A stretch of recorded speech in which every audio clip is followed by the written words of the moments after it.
It's ding ding, two men in a ring. We put pride in your stride and a quiver in your liver. You want 'em, we've got 'em, coming to you. Loud and proud, he's the biggest, he's the baddest. It's Mr. Gavin Davis on the Gavin Davis Podcast Show. And good evening, everyone, and welcome to the Gavin Davis Podcast with me and my co-host, Mr. Dave Bruff. Dave, nice to have you back, mate. Thank you very much for joining us again. Great to be back. Thanks. Yeah. Tonight's guest, well, he is a UFC veteran and legend, competing at UFC 2 and at UFC 7. He's also fought in Pancrase, amongst other promotions and organizations. He is a 6th-degree black belt in Brazilian Jiu-Jitsu, a 2nd degree in Jiu-Jitsu. Sorry, Remco? It should be 6th. It's 5th. Jiu-Jitsu. Yeah, okay. 5th. Sorry. All right. 5th degree in Brazilian Jiu-Jitsu. A 2nd degree in Jiu-Jitsu. A 2nd degree black belt as well in Taekwondo and a Judo black belt. Over his career, he has fought other legends such as Royce Gracie, Marco Ruas, Vernon White.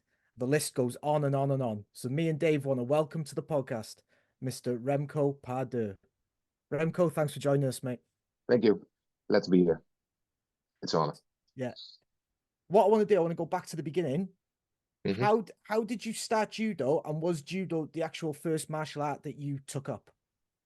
Yeah, for me it was easy because my dad owned a martial arts club. So he was one of the first. He was pioneer for Holland with Taekwondo, and he did judo and jiu-jitsu, of course. And at the age of 4, I started judo and never left it till 90s, 95, 96. Yeah. So okay. Afterwards came Taekwondo when I was 7, sort of, and I did traditional jiu-jitsu. It's like sports jiu-jitsu. There's another system than the Brazilian style. Start like 11, 12, and then I started competing that in 91. Okay. I'm going to bring Dave in. I know Dave's got some stuff for you as well, mate. Yeah, I'm interested. So from judo, you progressed to sport jiu-jitsu. And that is that what you represented in the UFC? So I'm wondering why you went from judo to sport jiu-jitsu. What was the decision for doing that? And because in the UFC contest, you look very much like a judo player. So why did you represent sport jiu-jitsu there and not judo? I was more successful in sport jiu-jitsu with collecting titles. And I had more fun with it. You know, it was like a mix between karate and judo, sort of. I did both, sort of. So I was really comfortable with somebody who played more like the Germans and the Danish do more into karate kind of style. So with them I played judo, and with French people, which are doing basically more judo, I played a karate game, phase 1. So that was like a small part of my success, and it had more fun in it. It was more fun to compete. And judo, it can be hard, you know, some decisions. Like I trained out of my dad's club because I want to get the best out of it, and it was best. My dad had at that time more like an amateur judo club, you know, for regional level. Was fun, but I want to reach more, so I went to another club in Nijmegen, which brought me on a higher level with judo. But there were also politics, you know. The coach over there, he had the idea I need to train 5 times a week, but we agreed from the day 1 that I could be there 3 times a week because I helped my dad also with teaching 1 to 2 times a week. And that's an obligation to my dad. So he put someone else in the team. So I left that team because it wasn't my place anymore. So then jiu-jitsu came sort of along. Played a big part, also getting me into contact with the BJJ, of course. And how did you go from sport jiu-jitsu into the UFC? What was the process there that made that happen? There was an advertisement. It's called KO magazine at that time in Holland. And it was like really a 5th part of the page. It was like, oh, there's an open tournament. You want to subscribe? in America, and it's prize money. So okay, well, I love the challenge. I still love to challenge myself once in a while. I say, why not? You know, and then it was not common in those days because you had like specific karate tournaments, specific judo tournaments, like, and I had sports jiu-jitsu, but it was like no MMA. You know, there was not present. You had rings, and you had with rings are like 50-50 in Japan, 50% real fights, 50% fake fights, and I couldn't get that vibe because I'm, you know, I'd rather lose stupidly than you know get a fixed fight. Yeah. I don't, Yeah. you know, I'm not the guy who understands wrestling also like WWE, because you know you can't train your ass off and then lose from a guy which is, you know, for the storyline. So you know, maybe should have signed afterwards. You know, like some people make good money and it's, you know, it doesn't hurt his career at all at the end of the day. But in those days, yeah, maybe the ego was a bit too big. I think there's a massive toll on the body with that though, Remco. Also, The toll on the body afterwards. I think you made the best decision. yeah. Just going back to before the UFC, were you already training Brazilian Jiu-Jitsu before UFC 2? Very shortly. Yeah. I met the Brazilians at the first Worlds in Copenhagen, Denmark, and there were like Jacques from Alliance, Fabio Gugel, Yeah. Yamazaki, Matteo Macias, Ricardo Miguel, which is badass also in his timeline. Silvio Bering. He Yeah. represented Brazil for sports jiu-jitsu. Yeah. And I knew they did something else, so I really want to hook up with them and to get involved in it. So I invited them to my place in Holland, and yeah, there were like 12, 13 people, maybe one, two more. And I also invite people like, okay, invite 10 people, two will come over. So I was like there, I had Fiat Uno that time, like really small, tiny backpack car. I went to the train station and they came all 14. So yeah, called my dad and my mom said, hey, we got a bit more visitors, and that's how BJJ got in Europe. Yeah, I read that when I was doing some research. Yes. Read that you were practically responsible for the expansion of it in Europe. Yeah. Yeah, it's amazing. UK started off 95, sort of. Yeah. But she made it big. The one before was also good, but can't remember his name anymore. Yeah. It's a foreign name. Say that again, sorry. It was a foreign name, sort of, in UK, the first one. Ooh, yeah, it's it's deep dive in memory lane. I can't think off the top of my head. Yeah. Did you when did you meet Gerard Gordeau? Because he was in UFC 1. He was in the final against Hoist, wasn't he? Yeah, I was training. Yeah. I was training there year and a half, or maybe 2 years before that one. Because, you know, I did Taekwondo and I wanted to train karate, you know, and it was what better place to go to the Godot clan and learn from them, you know. They were the three brothers which competed a lot and, you know, had have tough matches and also great teachers. So I went out to learn karate, and I did it once a week or once every 2 weeks. Went there for like a year or something. And then you'd help him with the grappling side of stuff, yeah? Not too much in those days, in early days, because I came there for karate. Okay. You know, and Gerard was Gerard is he's a badass man. He's since the 80s already in Japan, busy with all kinds of shows. So and he helped, to be honest, a lot of Dutch guys which are made it in the K1 big time. He helped him to get the platform over there. You know, he's assisting with it. So you know, he did more behind the curtains than people tend to know. Oh no, definitely, he's a pioneer. Yeah. Really ahead of the game. Yeah. So when we look at the build up for UFC 2, when you made your debut, you had 2 fights before you fought Hoist, okay? Yeah. So you won them 2 fights and you flew for them 2 fights. Knowing that you'd already trained with some of the Brazilians that you've already just spoke about. Yeah. You know that you've got Hoist. What's going through your mind? thinking you know his style with the Brazilian Jiu-Jitsu? You know kind of what's coming. What you thinking before you're walking out for that fight? It's the thing you have to do is like you can have a lot of thoughts, a lot of concentration, but at the moment, I think if you go into the fight or you get it prepared, you have to be with no thoughts, go in. Okay. So I always like to stay not safe side, but like to stay safe because you have a tournament, so you always have to don't get injured by stupid things like breaking of hands or fingers, so you gotta play on the safe side always. And if a single fight, more things can happen, so that's fine because it's a single fight. But they had a 50-year advantage on us.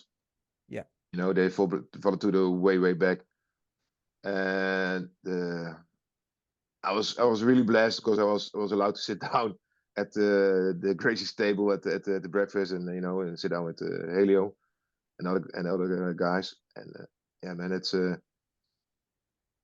me it was like an honor to go meet him and try to try to do my best because you can't know with him, and afterwards if you saw it, he finished Ken Shamrock the same way he finished me.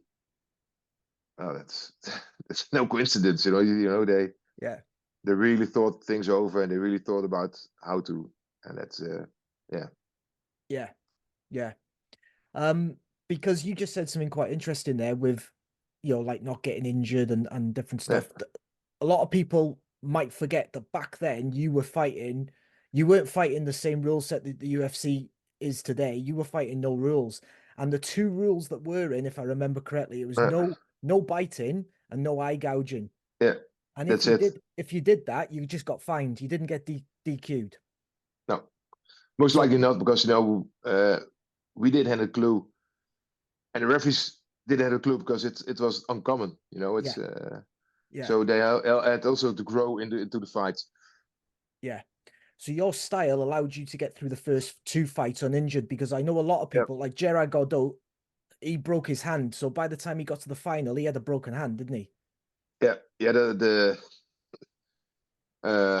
His nerve system in that hand is kind of gone already. So he can use his hands, but there's no feeling in it. So when he breaks, it breaks. So he doesn't. Yeah. And he had a toe in his foot. That's insane. Yeah, I was going to say, I think Tyler Tooley's jaws got the same problem as well from when you kicked him in it. Oh yeah, that was an insane. Yeah, man, that was an insane match. Oh. Yeah, I think it's the first fight in the UFC, wasn't it? Yeah, Ever. true. That was first fight ever. Yeah. They never take that away from him. Yeah. Dave, do you want to come back in, mate? Yeah, just pick up on that point about styles. And Remco, your style in the first two UFC fights, your takedowns, you've both opponents you took down with the Makikomi winding throw, which was terrific. Was that your strategy? Was that what you were looking for, or was it just because it was there? But you get conditioned with it, It's like it's a funny story because I once had a discussion with there was a guy having a presentation and where I worked at Fitness First in the Middle East, and he said, "Yeah, man, if you do soccer, you repeat something 10,000 times." I said, "Dude, with all respect, if you do judo, it's minimum 500 times in one training to do the uchikomi, to do your setups, So do that in 5 trainings a week, 1 year. We practice till it's almost perfect. So for me, the setup was like go for haragoshi, osotogari, haragoshi. So try to lure the leg. It's left or right. So I always try to haragoshi. When they resist a kind of way, I go for makikomi sort of. But when they try to escape with the overpower, then go back to Taitoshi, to the backwards. So that's a kind of gameplay which worked for always. And if you can do it left or right, it's fine also.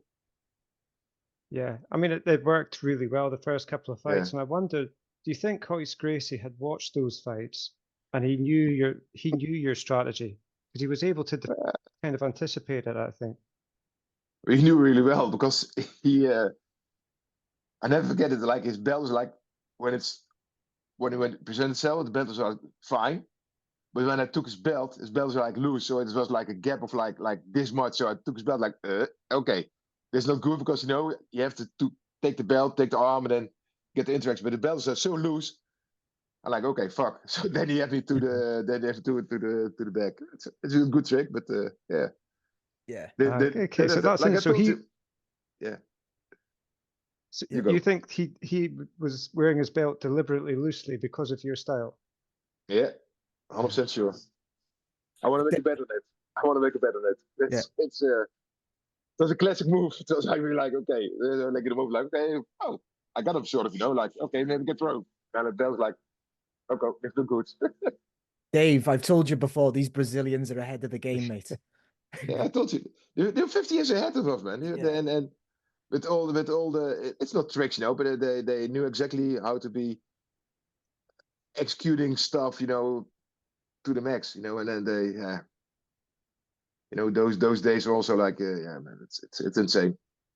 Yeah. They're really, really, I had the blessing at pretty good mentors around me always, sort of. They help me with like what's important. So basics, and then go. I always love to do the basics, and then I love the renewal stuff.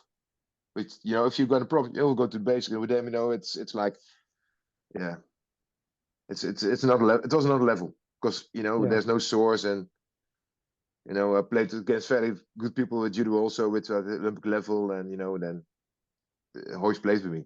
He just played with me. That's yeah, it's humbling and good. Just a question on that, Remco. So you've done your judo, you've done your sport jiu-jitsu, and then you get introduced to, before UFC, a lot of the Brazilians from the Alliance gym and that. What were your first impressions of Brazilian jiu-jitsu? Oh, yeah, it was the approach of the game. The strategies they had and how they. It's funny to see because if like the basic defenses, with the attacks with the knives and sticks and grappling, I do believe we are doing it better. They got stuck in the 60s or 70s. That's in Holland we had a cherry blossom system, and that's sort of the same thing.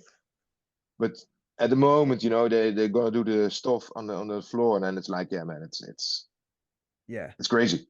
And the good thing is, in judo or traditional jiu-jitsu, you're gonna master a thing or two, or 3 or 4 or 5. You're gonna master it, and then it's good. Like the kick is kick, and the punch is a punch, and the throw is throw. But as you both know, BJJ is reinventing itself every single, 3, 4 months. There's always something adjusting, happening, improving. It's the counters, the follow-ups. That makes it insanely addictive to me. Yeah. Yeah. I get it every night when I come home from training. I've Yeah, been at it a long time now, and I'm thinking to myself, it's like going back to being a beginner again. always. Oh, and I'm like, don't get me wrong, I love that because I can go back and address things that I need to work on. But Yeah. there's so many, like, so much quality that's come through the last 40, 50 years. Oh yeah. And it's all come out of that, most of it's come out of that gym that you're referring to. Yeah. Yeah. The Alliance gym. And Yeah, Lions and Grace Barre were yeah, the pinnacle of the sports jiu-jitsu. And yeah, if you see what's happening, all other teams are like sort of from the tree. yeah. It all comes from that trade. Almost. Yeah, the Yeah, most come from Lions. If you look at the last worlds, number 1, 2, 3 were Lions, basically. yeah, Yeah. It's good, but it's yeah, You see the footprint, and it's yeah, like I told you, I'm blessed at great mentors around me, and yeah, going back on being an eternal student, it took me like, perhaps, Draculino is one of my mentors. And it took me, and he's 75, the little motherfucker. It took me 10 years to score a point to him. It took me Right. 10 years to score 1 point, not submit him, not get a full amount. No, it's 1 point. Yeah. Jesus Christ. That's levels, man. Yeah. Yeah. And with all due respect, Remco, you're not a small black belt neither, are you? Yeah, I'm not bad. What are you, There's 6'4"? 6'4"? yeah, 6'4", 110 kilograms. Yeah. Yeah, but it's fun because you will be eternal student. Like at the blessings like Braulio came. Braulio was. I was the first one in Europe. Yeah, Borussia. I was first one for him to hold seminars and get some sort of friends and yeah. He's every single time he smashed my soul. It's not like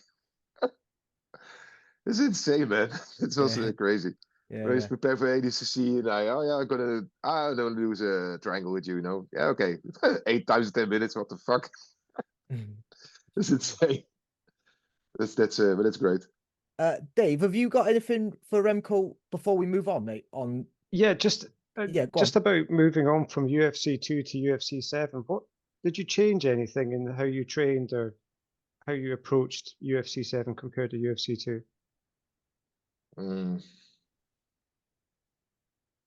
No, I think it was more focused on involving in BJJ. The plan worked, and for me, it's not simple, but it's. I know of my limitations always, and if you face a champion in the first round, bad luck, and you face a champion in the quarterfinals, finals, it's better. So in those times, you didn't have much single fights, so and there was not much round, so it's not easy to train and prepare yourself. Now if you've got 8 fights, and then you get a contract with UFC if you're doing well, or you got like 3-4 amateur tournaments where you can like IMOF, so you can prepare yourself for your future. At that time, there was nothing. And some guys didn't want to fight me, and some people couldn't pay me, although the money was really low. But this is what it is, So you can't really train. You can study movies and invite people. What I did, I had every 3 months had people over to do seminars and get the best out of it. That's the only way you can do it. Yeah, I get that. Yeah. You didn't have access to 3 or 4, like you didn't have access to striking coaches, nutritionists, like people do that today. You were going over with Gerard Gordeau and you were picking up what you could, and then he was picking up what he could, but you weren't there day in, day out. I get that. Yeah, I remember I was the first one in Europe to start a BJJ, so there was nothing around. And it was like the kickboxing guys, which were like tough, and if you do, we really had to prove ourselves everything, because in my club I had like students, not like the steroid guys with tattoos, and didn't fit me, or I didn't fit them, so I didn't hand them around in my gym. So I let like blue collar guys, like, or people who own companies, and it was a different vibe. So out of the 100 people, you will select like 3-4. Like in America, it was much more vibrant, and yet Shamrock forged a really good team from starters, which set other people off, and then that was easy because he had the Lions Den with Guy Mesder and all them, didn't he? Yeah. And he had his brother there as well, didn't he? So Frank, yeah, they're a fairly good team already around him, and they really. America picked it up. Of course, America picked it up very, very early, and it took a while in Europe. I think as well, one of the points you've made is that because so when you signed up for UFC 7, you didn't know who you were fighting until you got there, did you? Yeah, it was also like a few replacements up front, The funny story was because I wanted to enter number 1, but at that time it was full, so they put me on number 2. So at the night number 1 is done. Yeah. They called me this Horion and Art Davy, Davey, yeah. which I'm eternally grateful for. I think you should talk to Art Dave too if you got the opportunity. You know, he's not young anymore, but he's got some good stories to tell. Yeah. This guy's intense positive, and it's another level. But they called me up and they say, okay, you still in for the tournament? Say, of course, man. I made my commitment, so I want to go for it, man. So yeah, they sent it like at that time he had a fax. He got 20 pages out of the fax. So it took half an hour, then sign everything off and send it back. At the end of the day, it was like I think a lot of people want to enter after they saw UC one. Like 9% went, okay, let's forget about it. It's not my thing at this moment. Yeah. You know, I had no clue till I saw the video. Yeah. So Yeah. so it's hard to because I understand this because I've just done it with a grappling comp where I've just gone up north and I've done a grappling comp and I didn't know who I was fighting until 2:30 when the event started. Yeah. So it's hard to prepare for a certain opponent or a certain style if you don't know who you're fighting. True. So you've just got to work to your strengths, which is what you always try to do. Yeah, and then same for like BJJ tournaments, you know, and MMA fights. I don't. If you're to train, you have to do your research. You have to watch the videos, and you got to do your stuff. But you have to, you know, also have the mindset that your opponent or your future opponent is going to be more intelligent than you. You know, because if he wants to evolve, he has to change plans. He has to change games, unless you're Royce Gracie. But let's forget about that one. You know, that's another universe of jiu-jitsu. Yeah. So you have to. So I think you have to stick to your plan, and you know, your plan has to be like rock solid. Yeah. You know, you have to feel it out in the first 10 seconds, not longer. Because otherwise you give too much space for your opponent to counter, to build up, or to you know. So it has to be good. It has to be like a 1-2 combination and like a 1-2 throw combination, and you know you have to do 1 or 2 passes really well. That's keep it simple. Yeah, good fundamental basics. Yeah. Yeah. Dave, have you got any more judo-based questions for Remco before I move on, mate? No, move on, Gav. Right, Remco, I want to ask you about UFC 7 and Marco Huas. Okay. Now, I watched that fight. Right, I watched that fight back the other night, and I haven't seen that fight for years. Okay.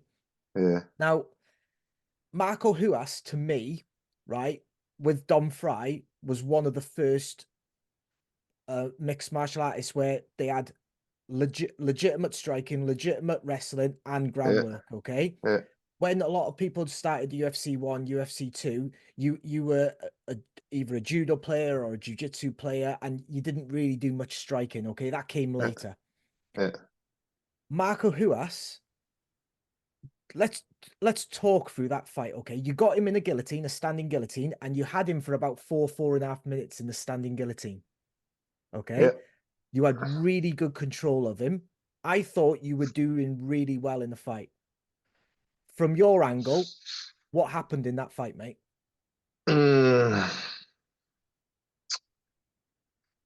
He greased himself up. Right. So he got I don't. The Vaseline. It's Vaseline. it's kind of Vaseline. It's called I don't know. It's for the cows. If they're gonna milk, you put some grease on it. It's called Eierzalf. I don't know how it's called in English. My English is not that great. So you can rub it in, go in a bath. You will be dried up. You go out, but at the moment you're in the heat, it's gonna. Yeah, you start sweating, it comes out. Yeah, you'll slippery like an eel. So couldn't really connect with the choke because he was like wiggling out, sort of, you know, and like after the fight, I you know, you have sweat and you have grease. Yeah. That's it. Yeah. So I was like really frustrated halfway the fight because you couldn't get nothing on him, you know, and it's like, I'm still a sports guy, so I like fair play. So I often complain after UFC, which probably also my last fight because you know they don't like having complained, but my gi was like totally full of grease. You know, it was like it's slippery, and it was slippery on my sleeve. You know, so I didn't think I did really bad, and I could do better. You know,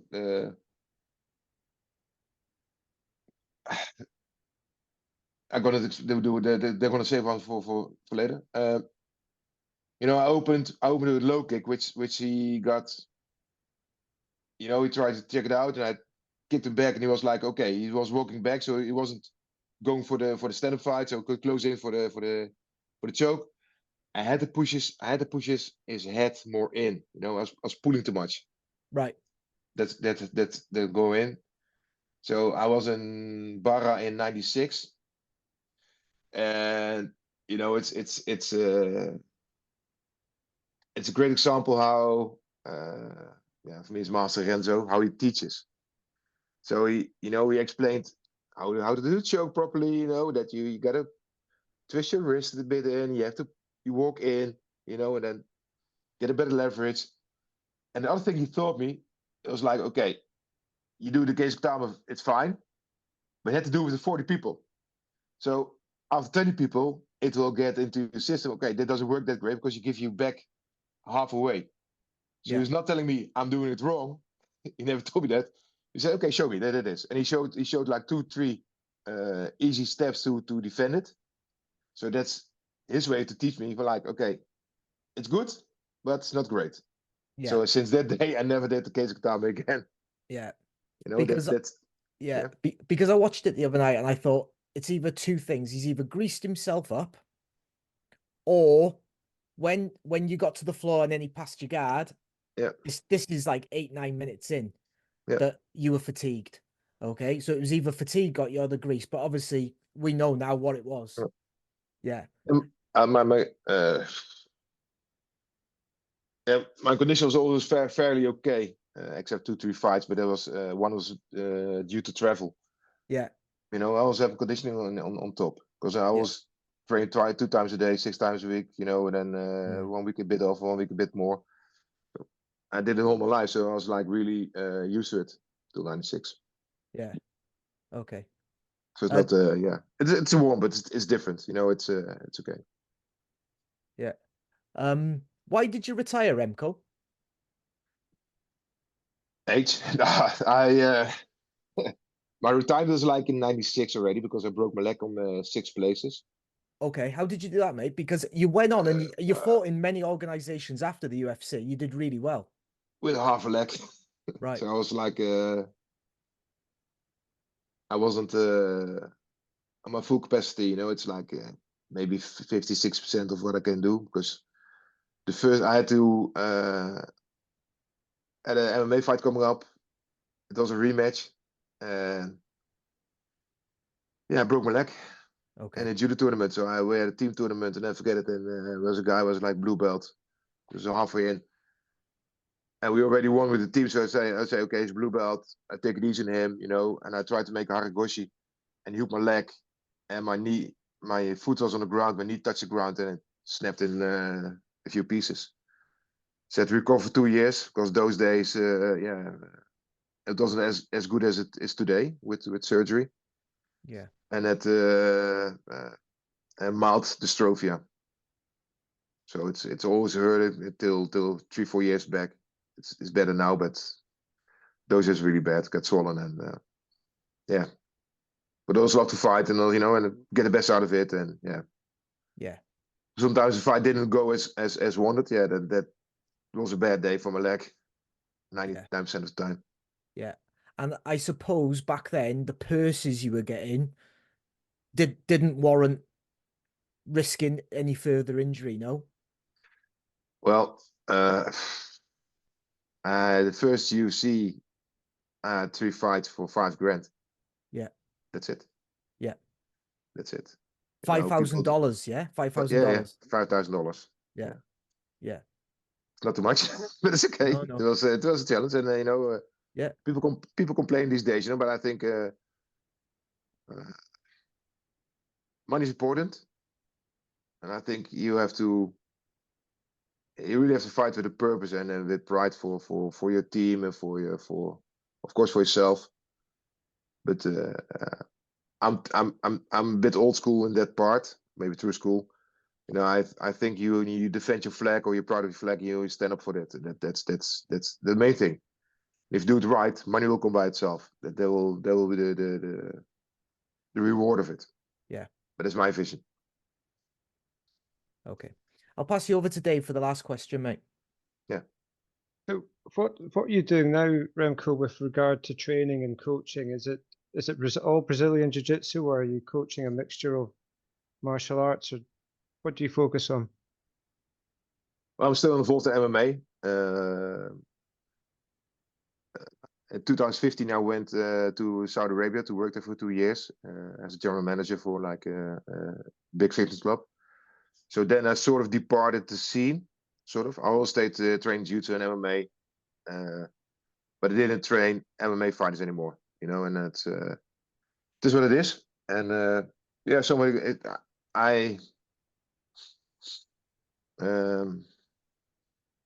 how can I say it best?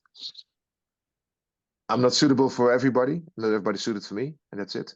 And if you come to me and you want to, you know, every single fighter which came to me made a minimum of 150,000 for your fights, starting from 25 or and more, except and bonuses not thought about, of course. So that's one of my track records. But you know, if you come to me, I don't want a 10%. I just have a fee. It's way cheaper, way cheaper than having 10%. If you pay 10% of 250,000, it's 25 grand times 3 times. It's 75,000. Well, I charge 5,000 for a weekly PT session of an hour and a half. And next to that, you have to train in my club with my people. So you have to train white belts, you have to train blue belts, because you know it's the way it is. Yeah. And that's the way. And not everybody likes that, you know, because they think the world is around them. It's not. It's all the way around. You know, you're part of it. And yeah, I don't have space for egos on that part, because you know, it's not easy. But you know, it's we'll see what's happening. You know, I get now a bit more involved in MMA again, and with BDJ. Yeah, but I have my stuff with Grace Barra with 2 or 3 guys in the management which saw business differently than it should be. So I stepped out and also in contact with Draculino and some other people around. And now you know, I got 40 people. Jimmy Johnson, working with him out of South. You know, we got clubs in Germany and Switzerland also, Cambodia. So we you know, it's starting to look well. You know, the competition has to be can be better, because you're not fighting under one flag as you should be. But you know, it is what it is, and I can understand, because after the pandemic, a lot of stuff happened with the scene, and yeah, if people want to be more individual, that's fine, you know. And then you know, I'm there for them if they want to, but I don't need to. I don't demand for you to give my brand on it or whatever. You know, that's open. Do you do any touring, any seminars, Remco? Yeah, I've once a month, once 6 weeks. You know, I'm going in May again to Switzerland for 2 days. I've been in Germany the last time, and I've got my stuff mostly in Holland. Okay. Well, let us know if you're in the UK. Yep, I would love to. Yeah. If I'm ever in Holland, obviously I'll send you an email, mate. Welcome. Okay. Yeah, I'm going to start my own club most likely. We're busy with funding. It's going to be a good concept, because it's going to be jiu-jitsu MMA based, and for me, MMA is jiu-jitsu, so it's going to be a different angle on it. So if you want to train, you got to start with jiu-jitsu, get your blue belt, then you're allowed to go to the class of MMA. Yeah. And that makes more sense for me. Yeah. And that's the way I always did with my students, except from the students which came from other clubs, you know, the high level.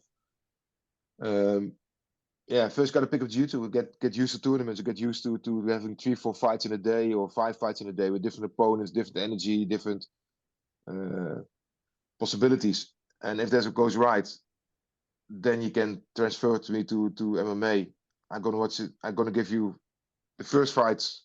It's okay. The third or the fourth fight has to be a guy which has a bit more experience with a record of 6-0, 7-0.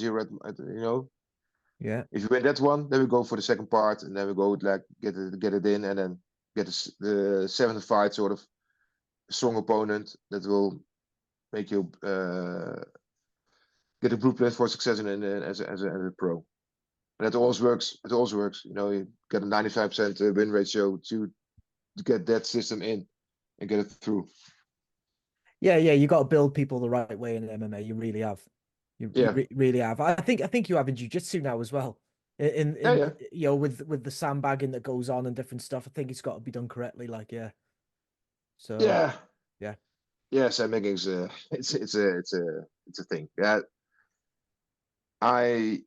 It's to me, if you know, after 40 till 35 is okay.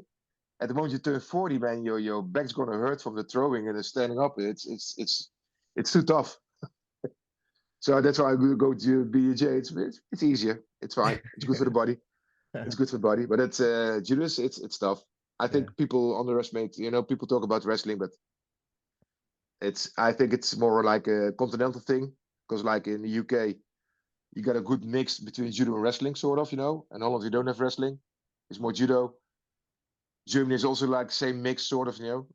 And I think in America, you know, they're more focused on wrestling with school programs and everything else in it. You know, it's a different animal over there. You know, and I think if UFC started in the UK, it would be more judo based people than wrestling people. Yeah. Dave, you got any closing comments for Remco, mate? Just to say thank you very much for coming on, Remco. It's been a pleasure talking to you. Anytime, likewise. Thank you. Remco, what I want to say is, first of all, I want to thank you for your contributions to mixed martial arts. You know, when I was a teenager, watching the old video cassettes, and I was watching you, I was watching Hoyce, I was watching Marco Huas, I was watching Dom Fry, I was watching Shamrock. I don't think you sometimes will realize the impact that you've had on, like, my generation growing up watching you doing what you did in them early UFCs. And from the bottom of my heart, I thank you for being a pioneer of the sport, mate. Thank you. Thank you very much. All right. Thank you. Remco, I'll be in touch. I'll speak to you soon. Love that. Thank you for your time. Good night, everyone. Bye-bye. Bye-bye.